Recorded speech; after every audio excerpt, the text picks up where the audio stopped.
Tanya Mc Ginn, bred in Big Tom country, Castleblaney, County Monaghan, didn't venture far and lives with her husband, 2 wee boys and baby girl in the boglands of Clontibret, County Monaghan. She snuck across the border to write and has always been an avid reader. Now she's trying something a little different to her teaching job as she enters the terrifying, but extremely welcoming, of course, world of writing. Tamely feminist, she hopes to raise her daughter and 2 sons as such with the help of her sidekick stroke husband, John.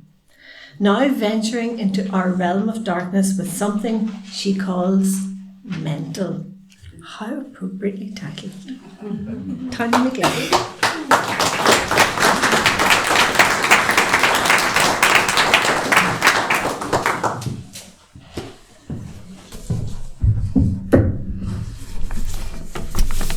Mental. Trigger warning, this piece deals with mental health issues.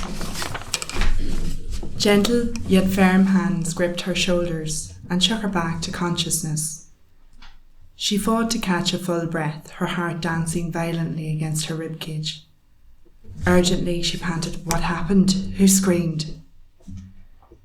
Greg flicked on the lamp now that she had regained her voice. "It was you, sweetheart, you screamed," he murmured, eyes still wide with shock, with fear. "Jesus, was it? Sorry, love, you go back to sleep," Rose soothed. "Are you sure? You were flailing all over the place, hitting, thrashing around. I couldn't settle you." "It was like you couldn't hear me," Greg insisted, finding it hard to settle his own mind now.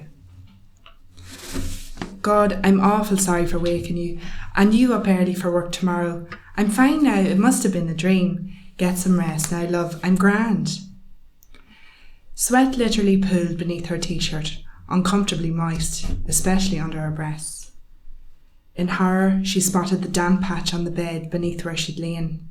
"You're disgusting," the voice hissed as it arose from the depths of her mind.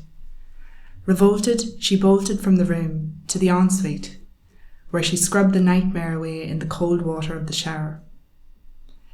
The medication may have turned down the volume of her thoughts and anxieties during the day, but Rose's mind cranked the volume right back up again at night, the nightmare of her mind. Lathering copious amounts of soap to feel clean again, Rose watched the bubbles swirl down the drain, just as the thoughts swirled in her mind. Pathetic. Catch a grip of yourself. Useless. Waking everyone. Such a hassle, such a burden. Good for nothing.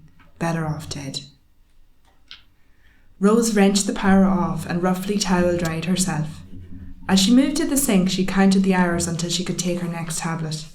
4. 4 hours. Only 4 more to go. Fingers of steam had edged towards the centre of the mirror, but they didn't eclipse her reflection. And there, behind her, was the figure. She squeezed her eyes shut like a child, hoping it would disappear, but knowing it wouldn't. The hallucinations were back. When Rose looked again, the figure smirked its self-satisfied smile at her. Long, dank hair framed its ivory face like drab curtains.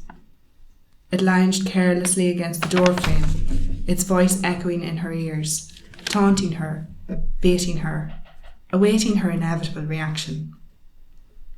Rose clenched her jaw. She refused to reply to the string of abuse the figure hurled at her. Like hot oil spitting from the pan, the words scalded her skin. "You're a fucking dunce. What are you doing with your life other than wasting it? Tramp, shacking up with that nonce, living in sin. Such a disgrace. You take nothing but shame on yourself. Everyone would be so much better off without you." A sharp intake escaped Rose as the last comment assaulted her ears. Deep breaths, keep calm, she tried to tell herself. Her logical mind knew this was complete bullshit. She'd worked so hard to separate the rational and irrational thoughts in her therapy, the crazy voice from the sane. Tonight, they'd begun to merge again. From nowhere, cold fingertips grabbed her shoulder. Rose lost all composure. In a fit of fear and pent-up rage, she drove her fists into the mirror, shattering the reflection, trying to throw the cold fingers off.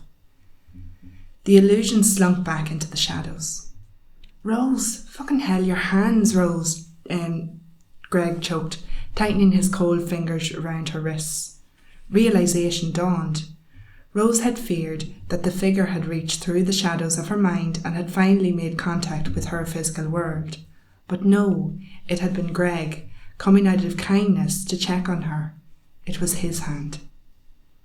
Blood flooded the basin from the wounds in her wretched hands. Adrenaline made her shiver so hard, her teeth chattered.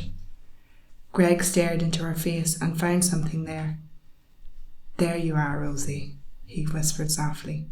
Now come back to me, honey. Let's get you cleaned up. Thank you.